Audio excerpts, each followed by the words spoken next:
when she wants to get your attention? And is this when she's in the same physical location, or? It doesn't have to be very specific. She calls or texts or calls. Text right? or calls, Yeah. yeah. But okay, Renee is pretty nice girl, nice woman. But you know what usually they do? They pick a fight on you, right? They try, sometimes when they want affirmation that you care about them, they pick a fight on you. Because the other one wants to hear, I care about you. You know? But it is true. For women, we're very hormonal, and that's how we work. So, how do we do that with God? How does God seek attention from us? He shows it to us in the form of challenges and just, sometimes problems that we need to solve and work on. He gives that. He gives that. So you will always have this. You will always be attentive to Him. Correct? Does that make sense?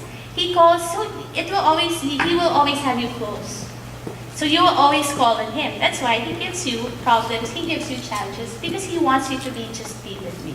But of course, it's not going to be like that in the long run. It's just that's how He taps us and say, hey, Andrew, I need you to tell me how you feel right now. You're moving away from me, so I want you close. So here's something that we can work on, that we can both work on, because we are in a relationship. A problem or a challenge? A challenge, yeah. Like, for example, you get laid off at work. That's very common. You get laid off at work. The first thing you would do is you pray, right? That time you remember, I have a relationship with God. This is the best time to call Him and tell Him, hey, can you help me out? But really, it is something that He would like to work with you.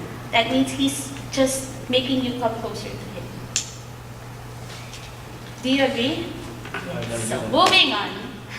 Let's go to loving your God. Loving our God with all our mind. So what does this mean?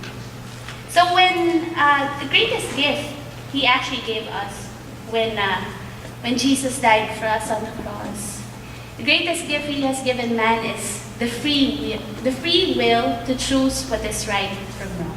You're all big girls and big boys here. I don't want to go through a list and tell you, don't do drugs. Anything that messes up with your brain really is not okay. Or when you say, don't drink too much. Come on, you know what the consequence of drinking too much is? You get drunk, you do things you regret the next day, and then you might get the DUI if you're still gonna drive home. And then if you get the DUI, it means you might lose your job, or it might break the chances of getting you a job. So what I'm trying to say is that you know already what's right from wrong, and I don't have to tell you and be very specific. Like if you watch something on television, in your own judgment, you know that you're not supposed to copy that, right? So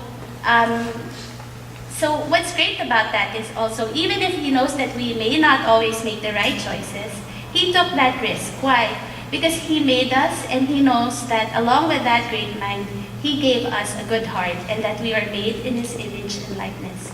Therefore, He knows that we are capable of making the right choices. And if we do make a wrong one, we will learn from it and move on. I guess that's one of the things too that we should always remember. When you sin, it doesn't mean you're not worthy. In fact, when you sin, I think that's also a grace that you receive. But you have to realize what went wrong. And from there, what went wrong would be learning from that experience and making sure that you try not to do it again. Or if you were here last week, Father God said that it's impossible to sin, not to sin. But He said you can make it less. And I think the intent of always trying to be a better person for God means a lot to Him, and that He is already pleased by that. Because we are not made to be feeling unworthy. He doesn't want that.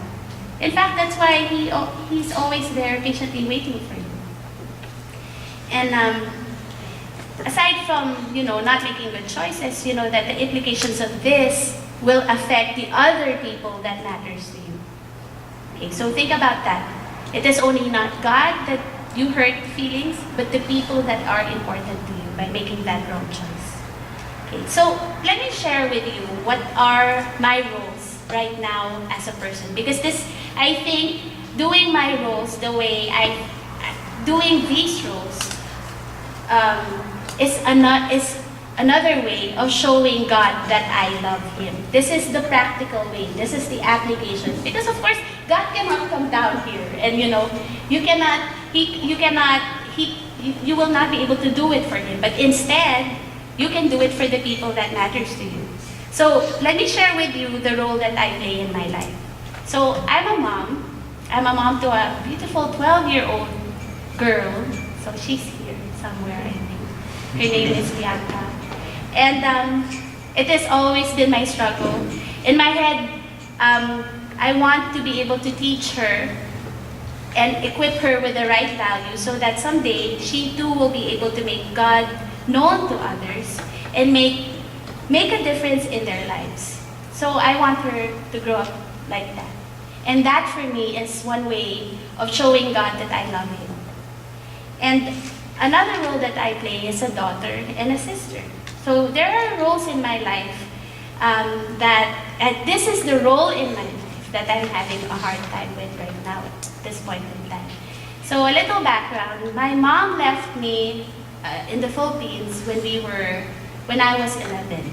And she was only able to come back when I was 22, when I had my daughter already. So that's a long time. So in short, we were separated and we didn't grow up with one another. And now that I'm here, it is a little bit of a struggle. Not a little bit, but it is a struggle. It is the consequence that we pay for not being together for a long time. So we are in the process of adjusting to each other's ways and getting to know each other. But I'm not losing hope. I think it is very difficult because they say, it is hard to teach old dogs new tricks, and at the same time, I think I'm a grown adult already. If she's trying to be a mother to me, it comes out differently, so we clash. And I live with her, so it's kind of difficult right now. But I try to remind myself that little by little, there are some things that you just have to let them be, and then it will just resolve by itself. So I'm just patiently praying for that. And that is one way of showing God too. The intent of knowing that I want to do better is, I think, showing God that I love Him. And then I'm also a teacher. So that's what I do. They say God gave teachers a heart slightly bigger than the others. You agree? They have a lot more patience.